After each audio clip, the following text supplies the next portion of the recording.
Black Maid took 4 bullets for Korean Mafia CEO's 6-year-old son. He made her his wife at the spot. The glass went first. It didn't crack. It exploded. Windows that had once framed the soft evening glow over Seoul shattered inward in a violent storm of glittering shards. The sound ripped through the mansion like a thunderclap, followed instantly by the sharp, metallic echo of gunfire. 4 shots. Fast. Merciless. Each bullet tore through the air and then tore through her. Tasha Johnson didn't scream. The first bullet slammed into her back, punching the air from her lungs. The second ripped into her shoulder, spinning her slightly. The third shattered near her collarbone, sending white-hot pain radiating through her chest. The fourth grazed her skull, a kiss of death that painted her vision in flashes of white. But she didn't move. Every instinct, every nerve in her body screamed at her to collapse, to curl into herself, to give in. But Tasha stayed exactly where she was, her body sprawled across the floor, her arms wrapped tight around the terrified 6-year-old boy beneath her. She could feel him trembling against her, tiny fingers digging into her uniform, a sob choked in his throat. Taehyun Park. The son of the most powerful man in Korea. The heir to a crime empire that stretched from Seoul to Shanghai. And right now, his life was in her hands. Her thoughts narrowed into a single, burning point. Not him. Not this child. Not today. The pain was unreal, every breath a battle, every heartbeat a punishment.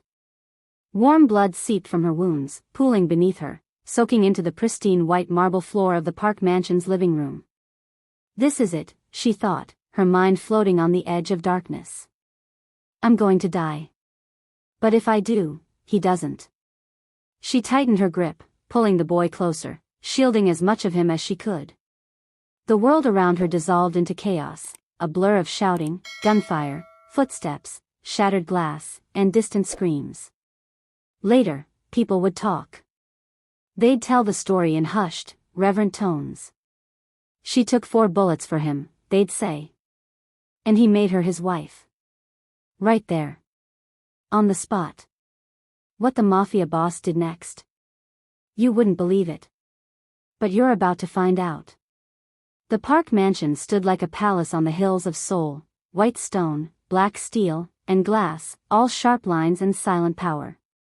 It was a monument to money, influence, and fear. People whispered that it had more secrets hidden in its walls than gold in its vaults. Inside, the evening had started quietly. The sun dipped low, pouring a soft orange light into the living room. The air smelled like polished wood and expensive cologne. Somewhere in the distance, classical music floated from invisible speakers, a soothing backdrop to a life that had never known hunger, never known struggle. Except for her.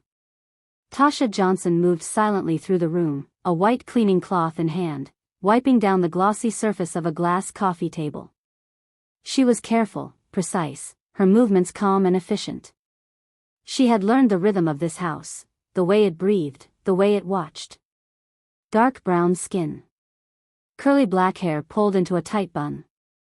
Wide, expressive eyes that rarely met anyone's gaze unless she had to. Her uniform was simple but immaculate, black dress, white apron, hairnet, soft-soled shoes that made almost no sound on the marble floors. She'd been here 6 months. 6 months since she'd flown from South Africa, clutching a one-way ticket and a signed contract. 6 months since she'd accepted the position as a live-in maid at the Park Mansion, not fully understanding who the Parks were, only that they were rich. Very rich. And that the money they offered could change everything for her family back home. At first, it had been overwhelming. The mansion's size.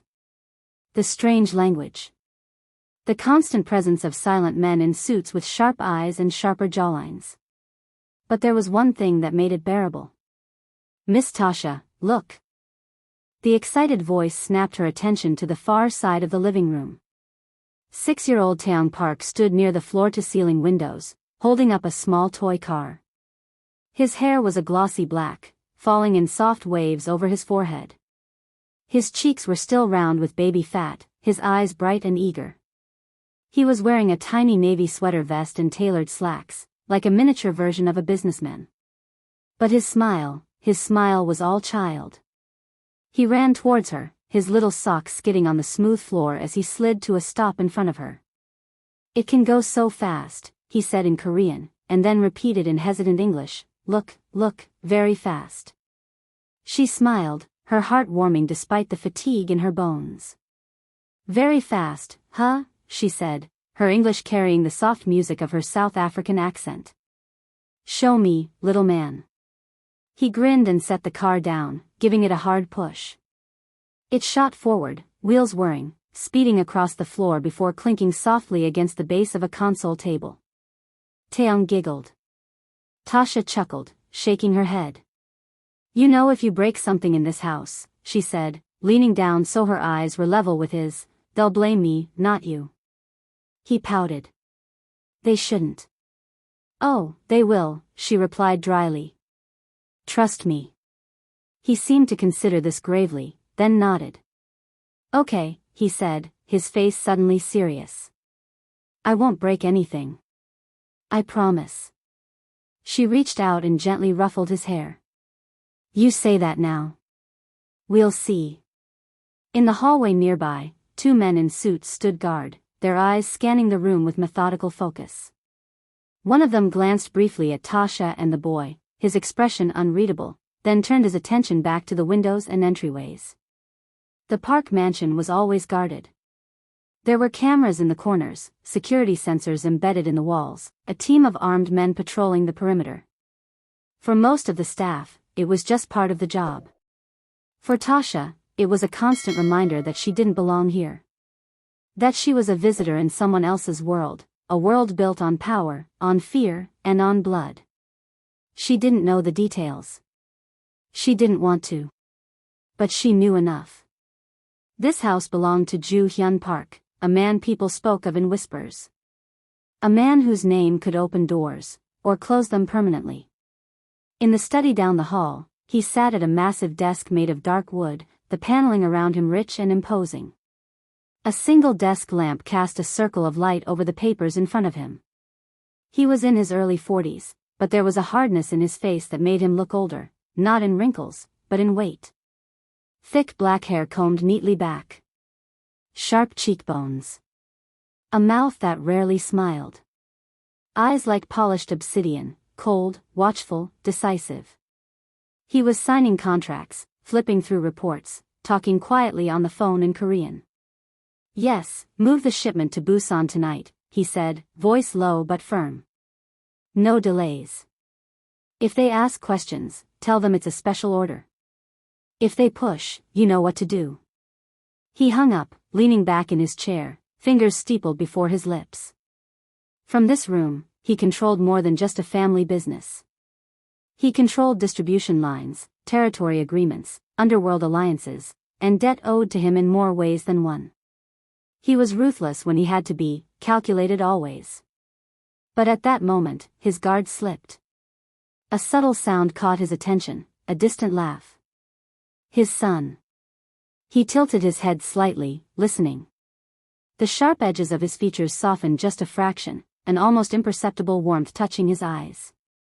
Then he went back to his papers. The sun dipped lower. Shadows grew longer. The mansion began to settle into its evening rhythm, kitchen staff cleaning up, guards rotating shifts, Taeyoung's nanny preparing his bath. Tasha moved from one side of the living room to the other, dusting, wiping, straightening, always watching the boy out of the corner of her eye. Then, in the blink of an eye, the evening shattered. A sharp, unnatural sound cracked through the air. Pop. Then another. Pop pop. At first, Tasha didn't understand.